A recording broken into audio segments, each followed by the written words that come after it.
ดอมดูวิจิวก็ส่งกรุ๊ปของได้บรรดาแคบที่นี้ก็โดยที่บรรดาองค์พิบหรือกองเกี่ยวพูดกันประประมวลนำกรุ๊ปบรรดาบางโจรูมการประชุมไทยติดตามวิดีโอนำการประชุมต่อระบบคณะรัฐมนตรีระบบยืนแต่สถานเพียบจุดโควิดเยือนบานพักการประชุมนี้ออกบริเวณก็ปัจจัยประกอบปีว่าสร้างบ้านสร้างแต่ในที่กรมชนบทสถานเพียบปล่อยยืมบ้านภาษาสขึ้นทายยืมหนึ่งเรียบจอมอเมริกาประชุมการจุ่มตามระเบียบไว้ระบบยืมโดยเชื่อตราล้อมคือคณะกรรมการไทยบ่อยยืมประชุมแต่คุยตกไปทีก็ไม่ได้เลยยืมรักษาคำพิษแบบมากโดยใช้คือเชื่อแต่ยังให้เธอตัวรู้ใครที่คณะรัฐมนตรีบ่อยยืมบางการประชุมประยองสมัยที่มุ้ยคือสกรีเปรียบว่าท่อมนุษย์สมัยปีวิศวกรรมเมียตราดอกบุญเมียตรา80 ปีเมียตราดอกบุญทำไมเมียตรา80 ปีทำไมเมียตรามา100 ดอกมา100 ผมบุญทำไมบุญเมียตรามา100 ดอกผมบุญทำไมนั่งเมียตรามา130 ปีทำไมในรัฐธรรมนูญในบริเจณาจักรการบิชีนั่งเวทราไปในฉบับธรรมในประเทศสำหรับถึงนี้ในดำเนินการจะปรับได้ในสถาบันชีพสกายเปลี่ยนปีสกายเปลี่ยนวัดสกายเปลี่ยนเพียบจะได้กูนั่งรอดนั่งให้ดิจุดสกายเปลี่ยนการวิธีวิดีโอสาธารณะรำการใบชนะเครื่องส่งเลือกตั้งแต่เก่าแต่ซาแต่เยอะเหมือนเงินไปคุ้มครองเอาไปหนึ่งการประชุมไทยนี่แต่ซาเพียบตีมุ้ยคือสกายเปลี่ยนวัดแต่ตึงในตึงในวิสาหการรัฐธรรมนูญคือตรึงเป็นรัฐบาลหมดจดจะมุ้ยหนึ่งฉบับเพียบจะได้กู้เรื่องรัฐหนึ่งให้จุดอย่างเกี่ยวปัญหาสิ่งก็ทำให้เราเคลื่อนตรึงเบียนอยู่บอลชราในไทยนี่ของได้โดยเฉพาะสมเลือกการวิธีวิดีโอสาธารณะตั้งแต่เก่าตั้งสัปดาห์เก่าแต่เรียนระเบียบระใช้เทียบเพราะในขนมสัปดาห์ที่บุญในไข่นี้ฉบับใช้พิการคุ้มครองให้ไรวัตถุสำหรับการคุ้มครองสนามปีปอนมาเผยปีหนังตรังดัชลอหรือใช่โยนก็ตรังประชุมเรียนเพิ่มประชุมสี่เดือนจะพวกปัญหาสิ่งสำนักส่งการโยกปรมพิจารณารัฐมนตรีดำไปส่งการอนุมัติที่สถาบันนิติบัญญัติเลือกสกรีเปลี่ยนวัดสกรีการอนุมัติโยกปรมเลือกกิจปรมเปลี่ยนบัตรแทนแต่เลือกกิจปรมเปลี่ยนเวียงเรียรัฐวาการวิจีนำองค์การสาธารณสุขแต่ต้องเติมนังสกรีกัดแต่ต้องเติมนังการกัดสกรีในกราวฉบับกัมพูชีในองค์การการการปฏิบัติแล้วของระยะการในกัมพูชีประชาธิปไตยได้มีการเรียบช่องขนมเพื่ออันตรการนำการบรรจบการเรียระบอบห้องชุมนุมจุฬาปีสมัยบทตัวดอระเบียบเวลาทางงานเอาคำส่งยอดการนี้ให้จูนในการนึกเลิกนำการศึกษาจะพวกบรรดาแคทเรียนจะดีก็โดยเชี่ยกำลังประวุฒิกลุ่มเพศแต่บานคัดค้อมของระยะเป็นชุ่มบนก็ลองตัวนี้ทำการเปลี่ยนชีวิตเราหายบ่อยเรื่องตัวเรื่องจุดนู้นในการชะลอโควิดก็โดยการสลับโดยสารโควิดว่ามันสารไปที่จุดนู้นในการสลับ miền tây chiên slap để sao cầu biết miền tây chiên trong đồn slap để sao khổ thna chả cho tụi mình để chỉ riêng khu sau này mà khang tiết cứ bị chia bò rót rồi giờ còn miền cả đà lệ ở tí cái này nước tí cái này nụ hai đợt trong ban chạy xa đàm bay rừng lực lấy chữ ca xa là bom là thông còn bảo như đàm bay chuyên từ đó ca bằng có thể là mình lương không saiประสนบ่ក្នុងរង្វង់10ទៅ15ថ្ងៃស្ថានភាពរបស់យើងនៅនឹងនោះអត្រាឆ្លងត្រឹមប៉ុណ្ណេះដោយរាល់ថ្ងៃនឹងការស្លាប់ត្រឹមកម្រិតប៉ុណ្ណេះខ្ញុំគិតថាដល់ពេលវេលាដែលយើងត្រូវបានសេដ្ឋកិច្ចនិងសង្គមឡើងវិញលើគ្រប់វិស័យតែទៅតាមគម្រោងថ្មីជាមួយនឹងវិធានការ3កុំ3ការពីរបស់យើងដែលនឹងនាំទៅដល់ការងើបឡើងវិញនៃសេដ្ឋកិច្ចរបស់យើងហើយលើទាំង IMF ទាំងធនាគារពិភពលោកនិងស្ថាប័នហិរញ្ញវត្ថុដទៃទៀតបានព្យាករណ៍ដំឡើងអត្រានៃកំណើនសេដ្ឋកិច្ចរបស់យើងពី 1.8 ទៅ 2.2% តែមុននោះឆ្នាំទៅយើងប្រជុំគ្នានៅទីនេះដាក់ព្យាករណ៍កំណើនសេដ្ឋកិច្ច 4.1% ក៏ប៉ុន្តែដោយសារការវាយលុកនៃជំងឺរាតត្បាតគឺមានការព្យាករណ៍សាជាថ្មីថាយើងធ្លាក់មកនៅ 1.8% ហើយឥឡូវនេះគេព្យាករណ៍ថានឹងឡើងទៅ 2.2%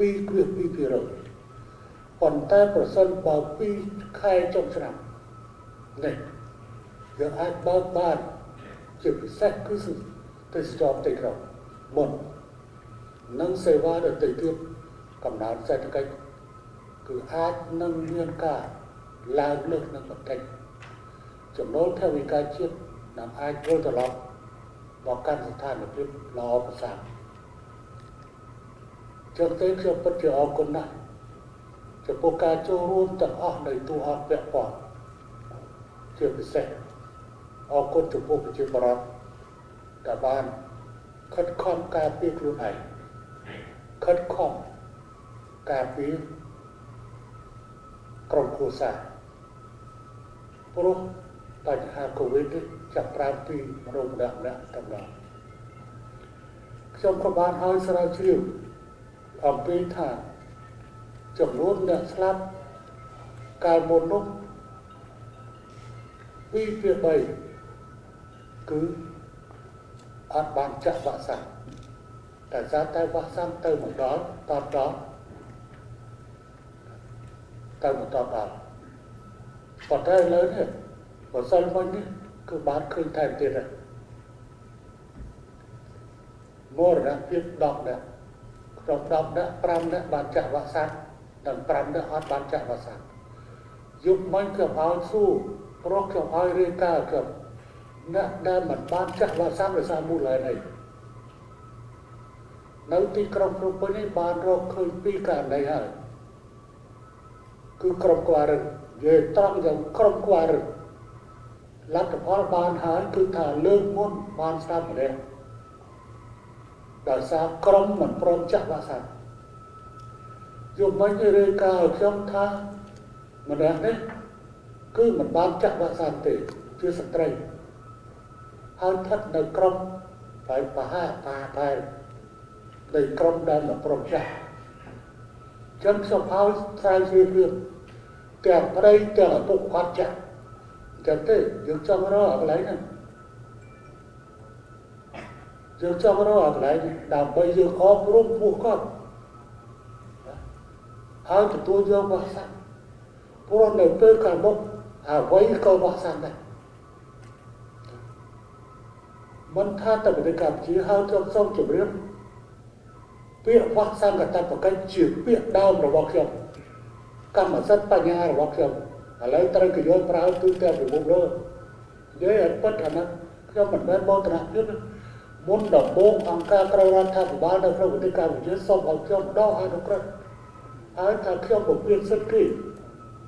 ប៉ុន្តែឥឡូវប្រធាននាយកប្រទេសបារាំងដាក់ចេញ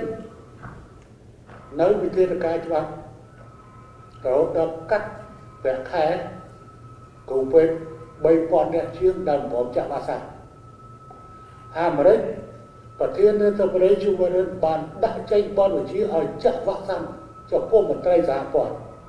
ឥឡូវនៅរដ្ឋអង់គ្លេសដាក់កាតព្វកិច្ចវ៉ាក់សាំងចំពោះកូនសិស្សតែអ្វីជាអ្វីដែរពិតមែនទៅហ៊ុនសែននិយាយមុនក៏ប៉ុន្តែជារងចាំមើលទៅគ្រប់ប្រទេសទាំងអស់នឹងលេងឲ្យល្បែងវ៉ាក់សាំងកាតព្វកិច្ចព្រោះបើមិនចឹងណែមិនអាចចូលជាមួយគេទេឆ្លងកាត់ទៅប្រទេសគេរៀនសូត្រក៏អត់បានគេមិនឲ្យទៅគេមកទៅចឹងទេបានជាខ្ញុំគិតថាយើងត្រូវប្រឹងប្រែងរួមគ្នាដើម្បីស្រាវជ្រាវព្រោះមានក្រុមមួយក្រុមដែលបានឃោសនាមិនព្រមចាក់វ៉ាក់សាំងឲ្យទៅឃោសនាមិនឲ្យគេចាក់វ៉ាក់សាំងពិតមែនតែយើងចាក់បាន13លាន4,600,000 នាក់រួចតែទៅហើយដែលអក្រាទ្រព្យប្រដាប់ជាង 84% ប៉ុន្តែយើងមិនចង់ទុកឲ្យអ្នកប្រឆាំងតែជឿតាមការឃោសនាអកុសលពួកគេស្លាប់ទេយើងចង់ឲ្យពួកគេរស់ចឹងខ្ញុំសូមផ្ដើតាមរយៈទូរទស្សន៍ដែលផ្សព្វផ្សាយទៅនេះសូមក្រុមអ្នកដែលប្រឆាំងទាំងឡាយបានឃើញឧទាហរណ៍នៅក្នុងពេញមាន2ករណីមុនអាយុ42ឆ្នាំតែជាអតីតកម្មកររួចហើយក៏នៅខាងក្រុមសិទ្ធិប៉ុន្តែដាក់ឈ្មោះក្រុមជីមកដេកពេទ្យនៅព្រំពេញស្លាប់បើសិនមកជិះវាស្លាប់មួយទៀតណានៅក្នុងព្រំពេញដល់សួរទៅមិនបានចាក់វ៉ាក់សាំងសួរទៅប្រភេទស្អីមកពីអីថាដូចជាលោកអៀមទៅរកក្រុមបពចាក់ដល់ទៅឲ្យស្រាវជ្រាវវល់សម្លេងអាស្រ័យយើងថាឥឡូវសួរមើលអាពុកនិងប្តីបានចាក់អត់អស់ចឹងយើងមិនចង់ឲ្យអាពុកនិងប្តីស្លាប់បន្តព្រោះវ៉ាក់សាំងនេះបានជួយច្រើនណាស់កាត់បន្ថយនៃភាពធ្ងន់ធ្ងរនៃជំងឺប៉ុន្តែគឺអ្នកដទៃទៀតដូចជាលោកយាយលោកតាគាត់មានវ័យចំណាស់80ខ្លះជាង90ខ្លះ70ហើយគាត់មានជំងឺរ៉ាំរ៉ៃហ្នឹងគឺជារឿងណាប៉ុន្តែយើងត្រូវទៅស្រាវជ្រាវតាមមូលហេតុអីបានមិនព្រមចាក់វ៉ាក់សាំងក្នុងពេលដែលវ៉ាក់សាំងរបស់យើងនៅសល់ឥឡូវនេះក្នុងផ្លែរបស់យើងសល់មកដណ្ដប់រៀនដុំសម្រាប់ប្រើប្រាស់ទៅលើកាក់ចាក់ដុំទី3គេចាក់ដល់ដុំទី3ហើយឯងអត់ព្រមចាក់អញ្ចឹងថ្ងៃក្រោយទៅរស់នៅជាមួយនរណាអាចថ្ងៃក្រោយអាផ្ទះរបស់ខ្លួនត្រូវគេបិទទៅទៀតព្រោះដោយសារតែឯងវាឆ្លងនៅក្នុងផ្ទះហ្នឹងអញ្ចឹងគឺត្រូវតែបិទអានេះជាបញ្ហាតែខ្ញុំសូមគឺការពីវេលាចំពោះបងប្អូនទាំងឡាយដែលជួការញុះញង់ពីក្រុមពីជនគេហៅតែពីក្រុមអកតេឥឡូវមនុស្សខ្មែរហើយតែអ្វីដែលជាមោទនភាពធំបំផុតរបស់យើងកុមារដែលអាយុ6ឆ្នាំទៅ12ឆ្នាំដែលខ្ញុំព្រួយបារម្ភដំបូងខ្លះក្មេងដែលវាខ្លាចជន់ប៉ុន្តែទីចុងបំផុតយើងពិនិត្យតួលេខដែលខ្ញុំបាញ់ជូនជារៀងរាល់យប់គឺចំនួននេះទៅជាចាក់បានច្រើនជាងចំនួនចំនួនកុមារដែលមានអាយុច្រើនជាងសុខទុក្ខហើយតែយើងរកវាគឺថាមិនងាយរកឃើញទេបាទទៅតំណា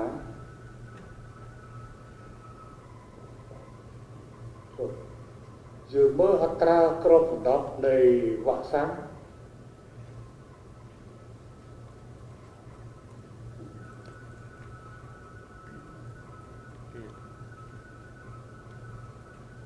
ខ្ញុំសូមបញ្ជាក់ថាអ្នកដែលពីអាយុ18ឆ្នាំឡើងក្នុងចំណោម10លាននាក់គឺយើងចាក់បាន99.11%ដល់កុមារអាយុនិងយុវវ័យអាយុពី12ដល់18ឆ្នាំចាក់បាន89.68%ដល់កុមារអាយុពី6ឆ្នាំដល់12ឆ្នាំចាក់បាន93.78%ចឹងលោកវិទ្យាលឿនជាងយើងព្រួយបារម្ភកែលោកក្មេងវាខ្លាចជល់តែនៅក្លាហានជាងអីទៀតចឹងជាចំនួនមួយមិនតូចទេតែយើងចាក់រហូតដល់13លាន450,000 នាក់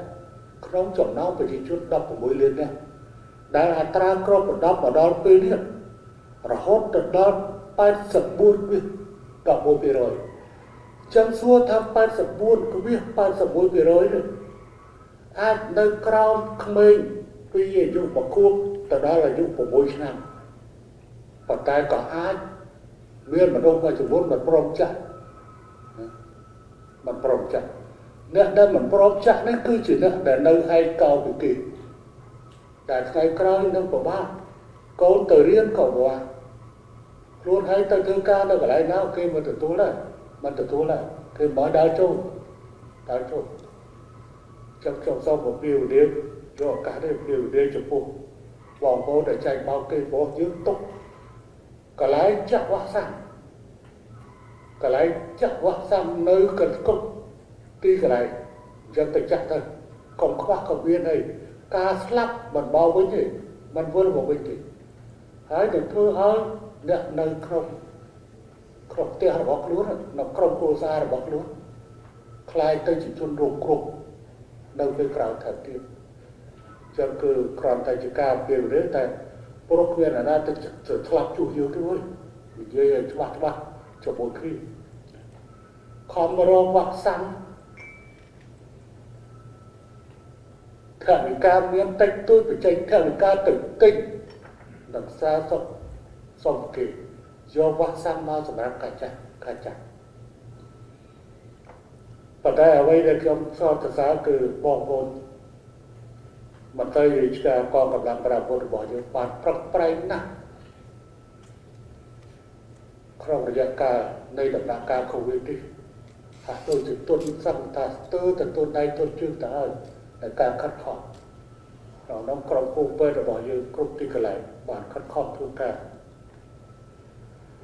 ហើយថ្ងៃនេះយើង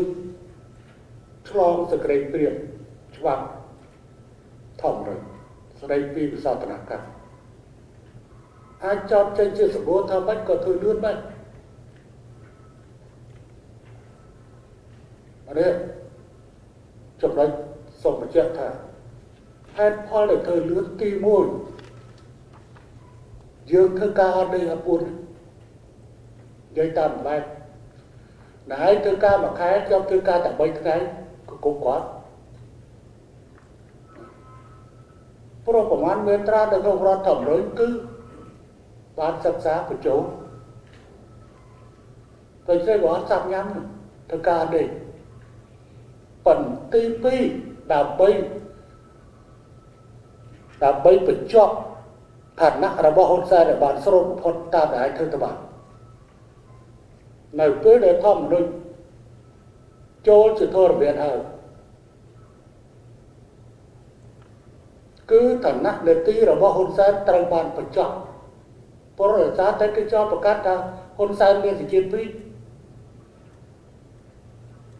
ប៉ុន្តែបើសិនជាហ៊ុនសែនអត់មានសេចក្ដីពីរទេហ៊ុនសែននៅតែបន្តខ្ញុំបង្ហោះក្នុង Facebook ថាលេងកំខឹងកំលេងព្រោះទ្វារបានបិទជារៀងរហូតហើយសម្រាប់អ្នកដែលមានសេចក្ដីពីរហើយប៉ុនប៉យកតំណែងគេហៅថាស្វែងរកតំណែង កំពូលទាំង3ពិសេសគឺតំណែងនាយករដ្ឋមន្ត្រីតែបានបិទជាស្ថាពរព្រោះដាក់ចូលក្នុងរដ្ឋធម្មនុញ្ញព្រឹកលោកឯងរងចាំជាតិក្រោយក៏តែឯងមិនអាចរក2 ពី 3បានដែរអញ្ចឹងយើងត្រូវធ្វើឲ្យបានស្របដើម្បីធ្វើឲ្យមានភាពច្បាស់លាស់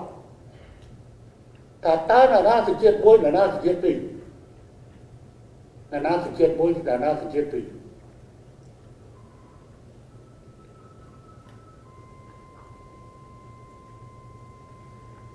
បញ្ហាវាមានបញ្ហាចំពោះមុខតែវាមានផលប្រយោជន៍រយៈពេលវែងសម្រាប់ប្រទេសកម្ពុជាដើម្បីបញ្ជៀសនៅការជ្រៀតជ្រែកពីបរទេសនិងបង្ហាញភក្តីភាពចំពោះជាតិមាតុភូមិចំពោះជាតិមាតុភូមិហេតុអីបានជាមិនហ៊ានយកសេចក្តីទាំងមួយហើយមកចង់តារាវយកកៅអីហើយកន្លែងនេះវាទំនាស់ផលប្រយោជន៍ការជឿជែកពីបរទេសទៅលើតំណែងដ៏សំខាន់នេះគឺវាអាចកើតមានច្បាស់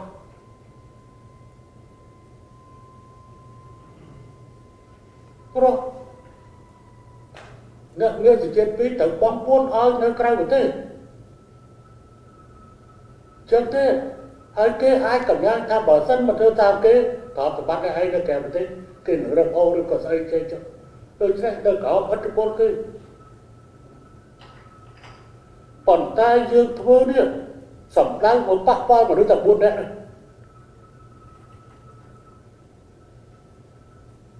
បងខ្លះតាមមតិការស្ទង់មតិសូម្បីតែលោកបណ្ឌិតសេងសេរីដែលធ្វើសភា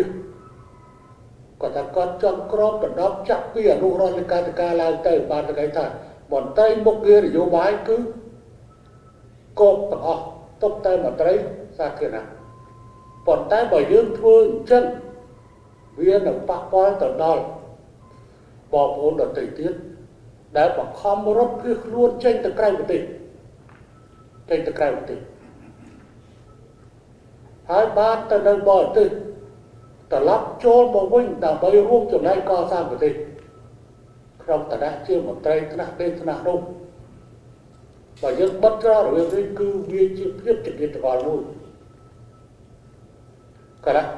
ប្រទេសរបស់យើងខុសពីប្រទេសដទៃសូម្បីតែសិង្ហបុរីបើចង់ចូលសញ្ជាតិសិង្ហបុរីទៅលើសញ្ជាតិខ្មែរខ្ញុំចុះហត្ថលេខាស្នើបញ្ជាក់ដើម្បីបញ្ជាក់អំពីបញ្ហាហ្នឹង